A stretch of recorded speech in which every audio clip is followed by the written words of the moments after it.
लक्ष्य पाया कहाँ जाता है राधा? लक्ष्य तो जिया जाता है। मैं कभी तुम पर अधिकार करना नहीं चाहता, कभी तुम्हें प्राप्त करना नहीं चाहता,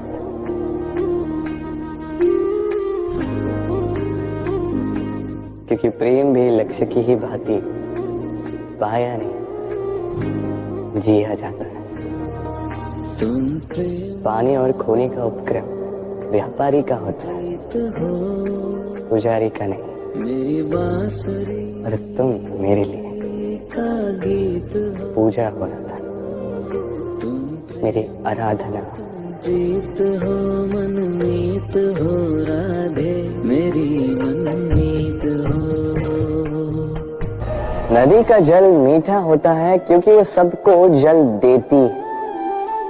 सागर जल लेता है, इसीलिए खारा होता है।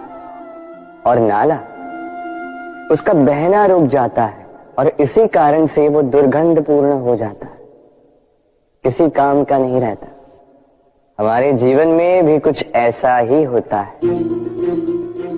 यदि नदी की भांति जीवन में कुछ देना सीखो तो जीवन में मिठास बनी रहेगी। यदि सागर की भांति बांटने के स्थान पर केवल संचय करते रहो तो मन में खटास बढ़ती रहेगी। और यदि नाले की भांति बहना छोड़ दो, कर्म करना छोड़ दो तो किसी काम के नहीं रहोगे। इसलिए बिना किसी विराम के कर्म करते रहो और जो कुछ भी आपके पास है उसे बांटना सीखो। मन प्रसन्न होकर मेरे आसपास ये वृक्ष, ये पौधे, ये पुष्प देख रहे हैं आप? है ना सुंदर? क्योंकि आपने इन्हें देखा है। इसी प्रकार जब प्रेम की बात आती है, लोग किसी का मुख स्मरण कर लेते हैं। ऐसी आंखें, वैसी मुस्कान, तिरछी भ्रूकुटी, घने केश, पर क्या यही प्रेम का अस्तित्व है?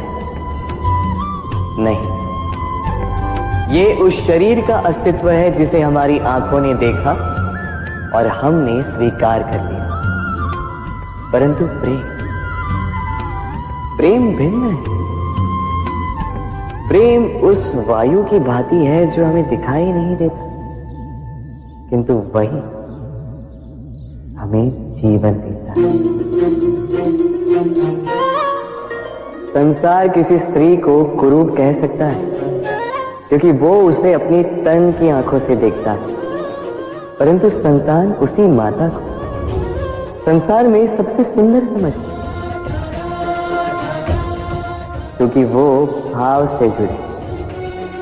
तन की आंखों से देखोगे तो वैसे भी पहचान नहीं पाओगे जैसे राधा मुझे पहचान नहीं पाई। इसलिए यदि प्रेम को समझना है तो मन की आंखें खोलो और प्रेम से कहो, राधे राधे।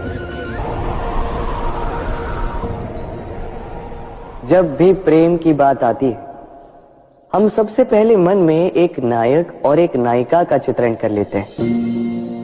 क्यों? आपके साथ भी यही होता है ना?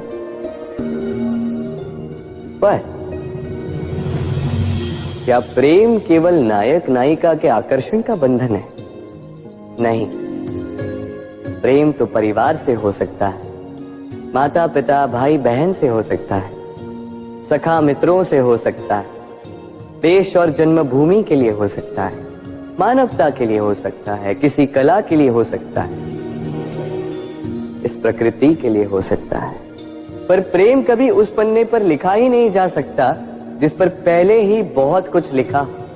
जैसे एक भरी मटकी में और पानी आ ही नहीं सकता। यदि प्रेम को पाना है तो मन को खाली करना होगा। अपनी इच्छाएं, अपना सुख सब त्याग कर समर्पण करना होगा। अपने मन से व्यापार हटा दो, तभी प्यार मिलेगा। और मन प्रसन्न होकर बोले, राधे राधे। प्रेम विधाता की सबसे सुंदर कृति, परंतु हर कृति को संभालना पड़ता है। अब इसी मूर्ति को देख लीजिए। जब कलाकार ने इसे रचा तब ये बहुत सुंदर थी, परंतु इसके पश्चात इसे संभाला नहीं गया। इसके स्वामी ने इसके देखभाल का कर्तव्य ठीक से नहीं निभाया और अब यह मूर्ति असुंदर लगने लगी। इसी प्रकार केवल कह देने से प्रेम नहीं हो जाता। इसके लिए आपको अपने कर्तव्यों को पूर्ण करना होगा। तो देश की रक्षा, परिवार और संबंधियों की सुरक्षा, संतान को संस्कार, जीवन साथी का आभार, ये कर्तव्य जब तक नहीं निभाओगे प्रेम से दूर होते जाओगे।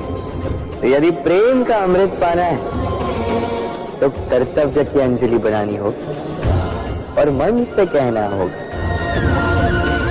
राधे राधे। प्रेम संसार का सबसे पवित्र बंधन है, पर सच पूछो तो ये बंधन से मुक्ति है, स्वतंत्रता है।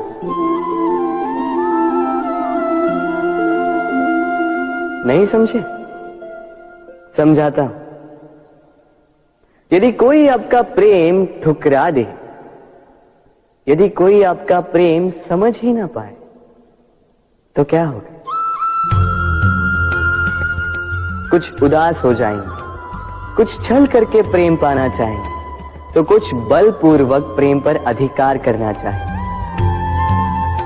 किंतु यह आवश्यक नहीं कि जिससे आप प्रेम करते हो उसे भी आपसे प्रेम, क्योंकि प्रेम कोई वस्तु नहीं है, न राज्य है न धन जिसे आप बल से अपने वश में कर सको। प्रेम वो शक्ति है जो आपके लिए हर बंधन तोड़ सकती है, किंतु स्वयं किसी बंधन में नहीं फंसती। तो जिससे भी आप प्रेम करते हो उसे स्वतंत्र छोड़ दीजिए, क्योंकि स्वतंत्रता ही वो भाव है जो जीव को सबसे अधिक प्रिय है। प्रेम सच्चा होगा तो उसे अवश्य समझ में आए। तब तक के लिए निस्वार्थ भाव से प्रेम कीजिए, स्वार्थ हट जाएगा तो प्रेम आ ही जाएगा और मन प्रसन्न होकर बोलेगा, राधे राधे। मनुष्य का स्वभाव है कमाना, संग्रह कर, फिर चाहे वो धन हो, नाते हो, संबंध हो या हो प्रसन्नता। परंतु क्या आपने कभी सोचा है नियति ने ये संग्रह करने की प्रकृति मनुष्य में क्यों डाली? एक बीज से पौधा पनपता है, उसके भोजन से फल संग्रहित होता है। क्यों? इसलिए ताकि वृक्ष उसे स्वयं खा सके? नहीं, बल्कि इसलिए ताकि वो भूखे जीवों में बांट सके। अब आप पूछेंगे कि इसमें वृक्ष का क्या लाभ? लाभ है, क्योंकि जो बांटता है वो मिटता नहीं। जो फल ये जीव खाते हैं वो उसके बीजों को वातावरण में बिखेर देते हैं, जिससे जन्म लेते हैं नए वृक्ष। उसकी जाति, उसका गुण, उसकी मिठास अमर हो जाती है। इसलिए स्मरण रखिएगा, अमीर होने के लिए एक एक क्षण संग्रह करना पड़ता है, किंतु अमर बनने के लिए एक एक कण बांटना पड़ता है। राधे राधे। मन बड़ी ही विचित्र कृति है ये मन। शरीर के किस अंग में बसता है कोई नहीं जानता, किंतु संपूर्ण शरीर इस मन की इच्छा साकार करने के लिए प्रयास करता रहता है। अब यदि मन कुछ खाने का करे तो व्यक्ति उसकी वनो उपवनों की इच्छा साकार करने का माध्यम ढूंढता रहता है। अब यदि मन किसी को शत्रु समझ ले तो व्यक्ति उसे नष्ट करने का हर संभव प्रयास करता है। अब यदि मन किसी से प्रेम करे तो उसकी प्रसन्नता के लिए हर सीमा लांघने के लिए सज्ज रहता है। परंतु जीवन सुखद हो इसके लिए आवश्यक है कि मन खाली हो। इस बांसुरी की भांति भीतर कुछ भी नहीं, न राग है न द्वेष, तब भी तार छेड़ने पर स्वर निकलता है। इसी प्रकार मन को भी भावनाओं से मुक्त रखना आवश्यक है। स्मरण रखिए, मन में कुछ भर के जियोगे तो मन भर के जी नहीं पाओगे। राधे राधे। एक पिता के लिए उसकी संतान उसका गर्व है, उसका अहंकार है, और संतान के लिए उसके पिता उसका आदर्श, उसकी प्रेरणा। बिना कहे पिता संतान की हर इच्छा समझ जाता है और उसे पूरी करने की चेष्टा करता है। दूसरी ओर संतान सदैव प्रयास करता है कि अपने माता पिता को गर्वित करता रहे, किंतु ये बंधन एक स्थान पे आके टूट जाता है। तब जब संतान स्वयं की इच्छा से अपना जीवन साथी चुनना चाहे। क्यों? कारण है संवाद की कमी। जब बात आती है संतान के विवाह की, तो माता पिता सोचते हैं कि इसमें संतान से क्या पूछना, हम उसके लिए कुछ अनुचित तो चाहेंगे नहीं। और संतान का यह मानना होता है कि उसका भविष्य चुनना उसका